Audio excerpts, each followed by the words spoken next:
There was frustration from Casbolt. There was no need for it. Cheney comes in. He's missed with left blind. 2 chances. Had superb form this year, and last week was clearly their best, and Cheney just marking practice at half-back. Yeah, he's full of confidence, isn't he? Just going for his grab nice and early. Oh, no, well done, Cheney. Yeah, very well done. He has been in defence. He's the aerial presence. Wants to go. Going back, Dangerfield reaching over the top. Cheney thumps it out of bounds. He's done well down there, Cheney, in the one-on-ones.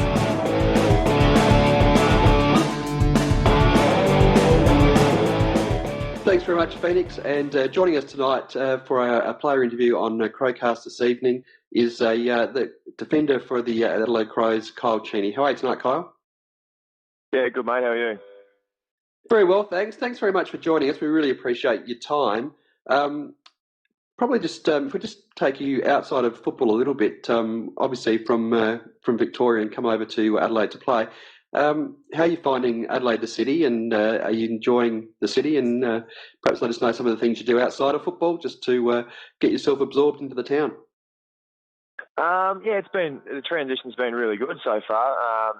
I grew up in country Victoria, so I guess Melbourne probably didn't suit my lifestyle too much, and Adelaide being a little bit of a smaller city really suits the way I like things. So I think the transition's been really good, and off field, I'm just doing a diploma in business with a few of the boys from the club. So keeping myself busy on the day off doing that. Everything's pretty smooth sailing at the moment. Are there any places in particular that have caught your time and that you enjoy? Well, I think the main attraction over here is probably the beaches, but the red hair and fair skin doesn't prove too much good over here. But there's some quality cafes and nice restaurants and stuff like that over here, and Adelaide Oval's a huge thing for Adelaide. So that's been good as well. Mate, I can ask this question because my son has a similar complexion that you just mentioned there. We spoke to DMAC earlier in the season, and we were commenting that he was a bit of a remnant of a bygone era of bleach blondes at the club. Are you and Lynchy and those blokes starting to form a bit of a cartel of ginger? Oh, absolutely. Strength in numbers, mate. Me, Saucy Jacobs and Tommy Lynch there, and we're separated by our lockers by Richie Douglas, who is not too happy with it, but we're all happy that we're pretty close, and Dean Gore's just over the other side. So there's a few of us there, and the more the better. Yeah, beautiful work. And I'd imagine, because we often see the Rorys get together in the post-match sing-along, are you starting to get a similar tradition going with Chief and Co? I reckon you should if you're not. It might, I was going to say, it might be something we could look into. I have noticed that the three Rorys get together and sing a song, but I think it's probably something we could look into for sure. It'd be good to see it on the TV, mate. Yeah, the cameras might need their lights a little bit, but that'll be all right. Kyle, you've been a bit of a journeyman over the years, and this is the third club you've played for, because if I get it right, you did start your career with Melbourne, and before you went to Hawthorn, Is that correct? Yeah, that's right. Yeah, drafted. There you go. Well, since you've come to Adelaide, and particularly this year, you've really cemented a spot in the Adelaide team, and you're playing definitely the best football of your career. In fact, I think you're playing fantastic footy at the moment. Is that because you feel like you're really part of the team and you've now found a new home, or is it because of the style of footy we play, or the role you've been asked to play, or just plain confidence?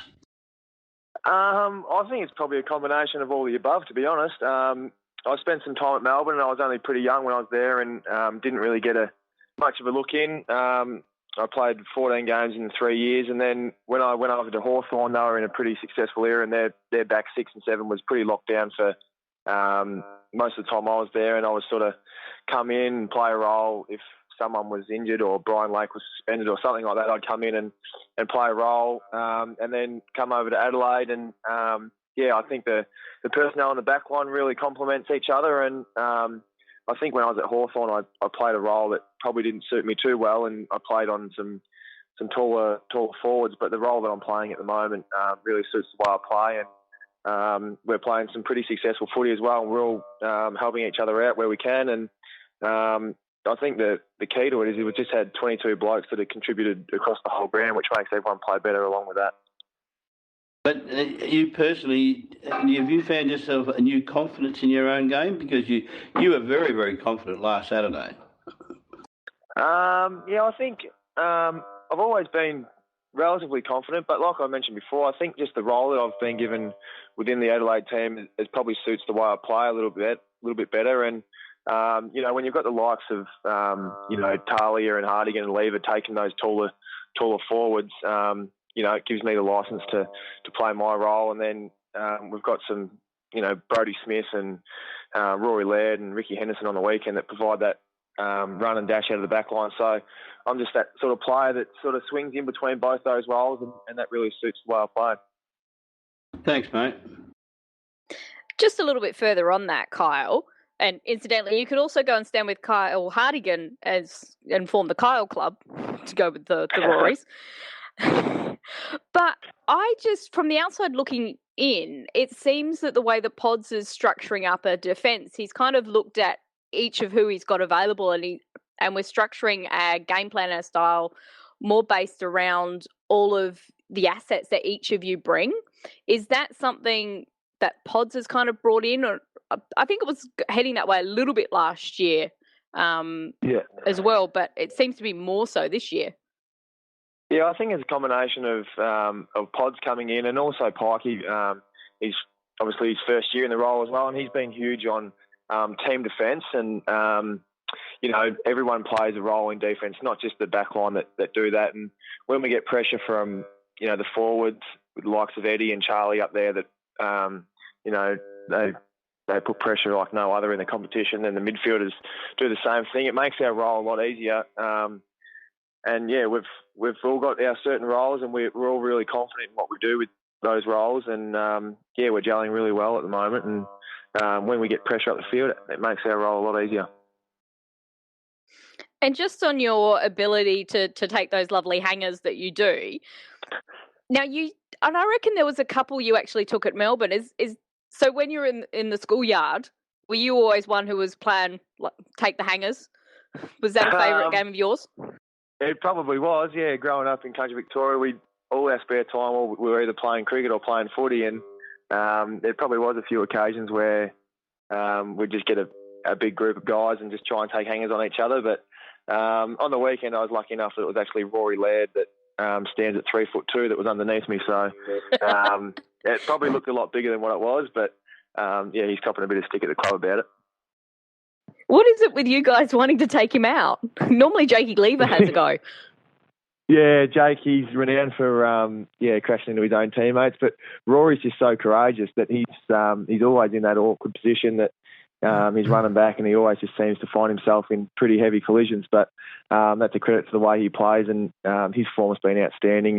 He never misses a beat, Rory, so he's great for our back line. Kyle, just going further on to J-Pod, and given the fact that he's obviously just a first-year coach this year, can you perhaps give us some insight into the job that he's done and the methodology that he uses? He's obviously done a great job. The defence is going really, really well this year, particularly over the last month or so. Could you give us just some insight into his style? He's been really good. I think the beauty of what Pods brings to the football club is he was a player last year, so he knows how the players think and what we really need and what makes us tick as well. So I think it makes the players easy to play for Pods when we were always great mates. Everyone at the club's always great mates with their teammates and the coaching staff, and when he transitions into the coaches, it just seems like he's just one of the boys still. So the way he gets the messages across is really relaxed and calm. We all have a lot of fun down there, so I think that's probably one of the keys that we've been playing successful footy is because we're comfortable with who we're playing with and having fun down there. Mate, now obviously we're travelling pretty nicely, and no one talks the F word just yet until we've got the 12 or 13 wins. But I guess you've been part of a club that's been through a pretty successful era before you came to the Crows. can you tell me, first of all, what it was like for yourself to be involved with a club that was winning flags, but you were just not quite making the team for whatever reason? And has that also added a little bit of fire to your own belly personally in terms of achieving success with the Crows? I think that the fire's always been there to, I guess it's with every AFL players there to get the ultimate success at the end of the year. And, I don't think the time at Hawthorn fueled that anymore, but it was a very special time to be a part of. And although I didn't play in any of the senior grand finals, it was still fantastic. All your closest mates are, get that feeling at the end of the year. And I was fortunate enough to play in a VFL grand final, which was great as well. But like you said before, we don't want to look too far ahead. We still need those 12 or 13 to at least qualify for finals. So it's probably a little bit of a cliche and a bit boring, but it's a nice straight back, mate. We don't want to go away from our processes, and if we do that, then it'll take care of itself. But we've got a big game against Collingwood this week. Now, just digressing for a moment, mate, we had the Snake on earlier or whatever. Do you guys call him the Snake, or you got it some other name for Jake Lever? No, he's a Snake. Self-proclaimed that one. He called himself the Snake, so we just have to roll with it. It doesn't seem the type to self-proclaim much, except maybe everything, like the candy selling and all the rest of it. But anyway, all that. He's worried about his skin folds at the minute. He reckons he's eating too much candy, but that's all right. Well, specifically, mate, he was talking about a little hunt that was going on between you, Kyle Hartigan, and himself regarding first AFL goal, and I noticed that he fluffed one completely against the Demons a couple of weeks ago. And I think Kyle Hartigan might have had a sneaky look at one last week. Is that something that you guys banter about at the club? Oh, I missed an absolute howler on the weekend as well. But everyone sort of comes me at half time or after the game and sort of said bad luck and, don't worry about it sort of thing. But Jake came over with the hugest smile you'll ever see. He said he was pumped because I'm still leading the way in that race. So he was the only one that was happy that I was missed. So that doesn't hopefully he doesn't get one anytime soon. Like playing on in the forward 50 as a defender, I mean, did he take painkillers or something during the game to mess with his head or something? He reckons the Melbourne players called play on, and because they were so convinced, he thought it must have been play on, so he took off. And then, I don't know if he thought he could just convince the umpire that he didn't do it, because he put his hands up and tried to go back, but it was too late. Yeah, it was a shocker. Have you ever played in the forward lines at all, Kyle?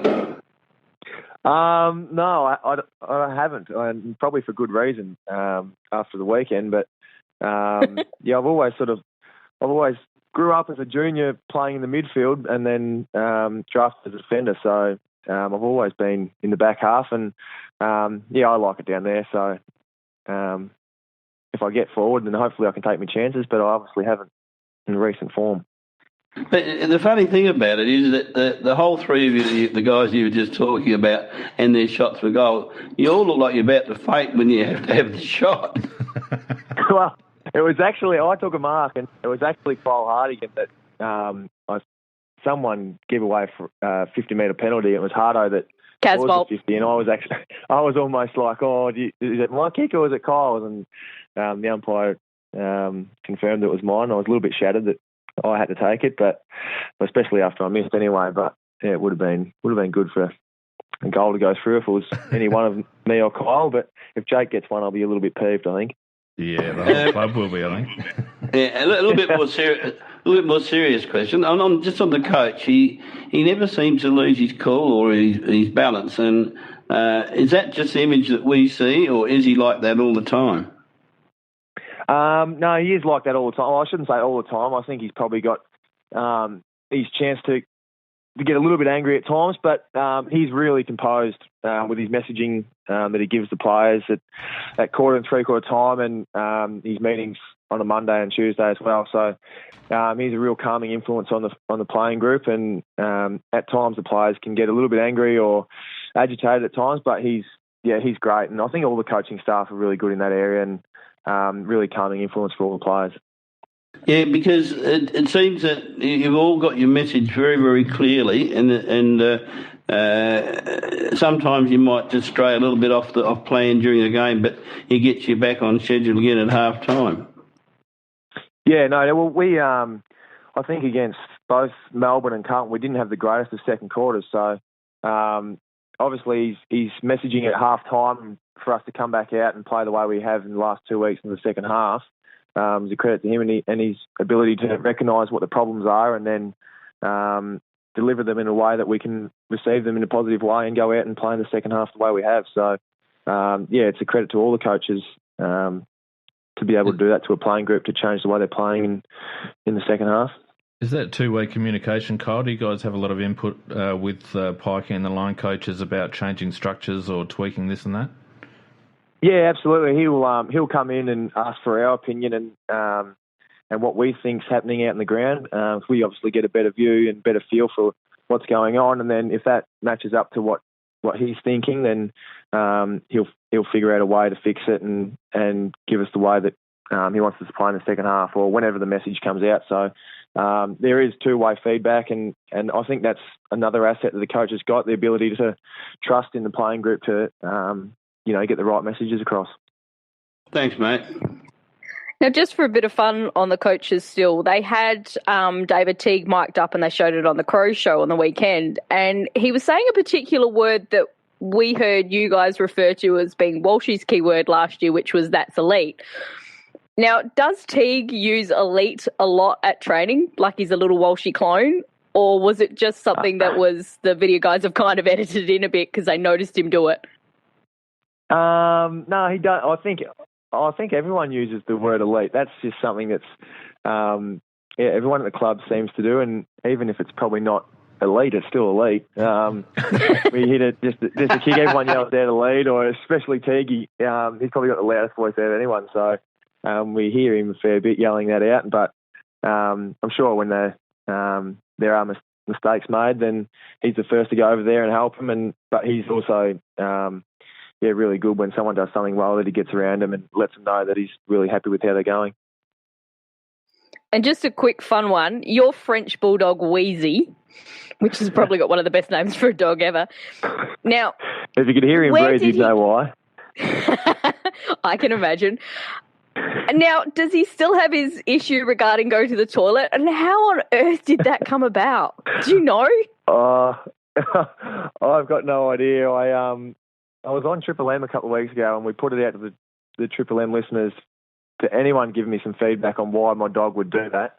But he still does it. He'll go up to a tree and, he'll do a handstand and do his number twos upside down. So I've got no idea why he does it. But, there's no one out there that can tell me why he would do that. So some feedback would be great. So you basically have to take a lot of cleaning supplies with you when you take him for a walk. Absolutely, and especially before he gets back into the car or back into the house. Oh, no. It's not great, but I don't know if there's something wrong with him or he thinks he's pretty special. I don't know, but he seems to do it every time we go out. So did Hugh Gilroy actually meet Wheezy before he decided to get a French bulldog? He did, but I think he sort of had his heart set on a French bulldog for a while. But when he met my dog, he loved it. Him and his partner both loved Wheezy. So it was not long after that he moved over that he got a Frenchie as well. So it's good to have two of them. And I think Charlie Cameron's in the market for a French bulldog as well, which would be good. It's another little club. You've got 3 little clubs going on there now. Redhead, Kyles, Rorys, and Frenchies. Just as long as you're not in the Pokemon Go club. Oh, I'm absolutely not a part of that. There are a few boys that are. That's shocking. I don't know. I can't get my head around it, but I never watched the show when I was growing up.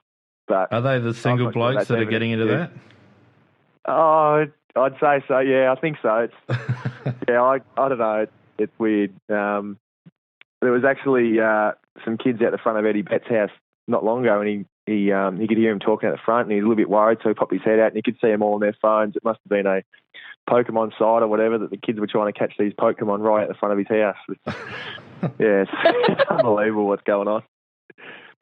Kyle, something that we like to ask all the players when they come on the Crowcast is if you're in that awful situation where you've got a bit of a sore spot and you're going to have to stay over at the club overnight, who's the player you'd least like to have to stay overnight with?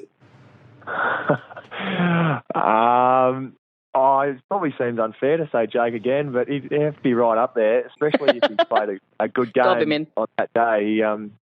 He'd be a shocker because he just wouldn't shut up. You wouldn't get any sleep. He'd be talking about how well he went. He actually, I don't know if you've heard, but he had 30 possessions against St Kilda, I think. And was a little bit. We did hear that. Yeah, he was a little bit annoyed that it was only a 6-day break, that he didn't have 7 days to brag about it. So he'd be one that I'd hate to have to sleep next to on the ice overnight. The other question we had was, we initially started out asking who's the best sledger in the club, and after the first couple of answers straight away being Tex, we've now changed the question. I was going to say, there's an easy answer. Yeah. What's the best sledge you've heard from Tex on the training track? On the training track, he doesn't. I don't know. I'm sort of at the. You stay away from him. Yeah, I sort of stay away. I don't get too many sledges. They're all pretty standard in terms of the red hair and freckles. But I've heard that he's pretty handy come game day, but I haven't heard too many, so I wouldn't be able to quote him directly. Apparently, Talia doesn't mind a chirp either. What's that? Apparently, Tales doesn't mind a chirp either. Has he let a couple go? Is that Charlie? No, Daniel Talia. Daniel. Oh, Tales. Yeah. He's he's not too bad on him, and he's got every right to be. He very rarely gets beaten. So I actually copped a little bit of a sledge on the weekend. Dale Thomas was telling me that I was a bit of a hack, and the first centre bounce come out, and I happened to take a mark on him, and Brodie Smith went straight to him and said, "How'd you like that one?" and was into him a little bit. So Brodie Smith's probably one that's right on the lip pretty well. I was going to follow up that other question with when you answered about Jake Lever being the least, or the person you'd least like to have overnight. Is he fairly chirpy? And this follows on from those other comments. Is he fairly chirpy during the game as well? He's obviously we had him on the show a few weeks ago, Kyle, in case you didn't know, and very, very funny bloke and great to chat to. Is he a bit like that on the field as well? No, he's not too bad on the field. He's not overly confident on the field, but when he gets off it, that's when he starts to let his mouse go. And leading into the game, he's always chirping about how well he's going to go and how he's going to dominate. But on the field, he's not too much of a lip on the field, but it's definitely around the teammates afterwards. Give it another year, mate. Did Hendo get a fine from calling for a handball from Tex and then running straight to the bench? I did notice that. That actually hasn't come up in any of the meetings this week, but I did notice it on the day, and I don't know what had happened, whether he did call for it and just thought that Tex didn't hear him or whatever. But Tex stopped him in. When Tex was interviewed after the game by Moons, he just dobbed Hendo in straight away. He goes, he called for it and then ran to the bench. Threw him straight under the bus. Yeah, well, he's probably not going to throw himself under the bus, to be fair, but it did seem a little bit bizarre. Kyle, just a serious question. Life after football for a footballer, what would you imagine your life after footy is going to be? So I'm currently doing a diploma of business. I haven't probably going set in stone what I would like to do exactly, but I've done a few little courses along the way that have given me a few little stepping stones. But I could probably see myself moving back to Warwick Nabil and helping out down there. And my old man and my older brother own the bakery down there, so I could go back there and help out there or something like that. But nothing in concrete at the moment. So we just hopefully I've still got a while to decide. But just a few little courses along the way that can help out. So you definitely got the country boy still in you. I do prefer to go back there, but I haven't been back for a while, so it's a little bit unfortunate. But the Warwick footy team's not going overly well at the minute. But hopefully I can get back and watch my brothers play sometime soon. Thanks, mate. Kyle, it's been absolutely brilliant to have you along tonight. We really appreciate the time that you've given to the Crowcast and to the fans of the Crows that listen to us. So we really do appreciate your time. No worries at all. Thanks for having me on.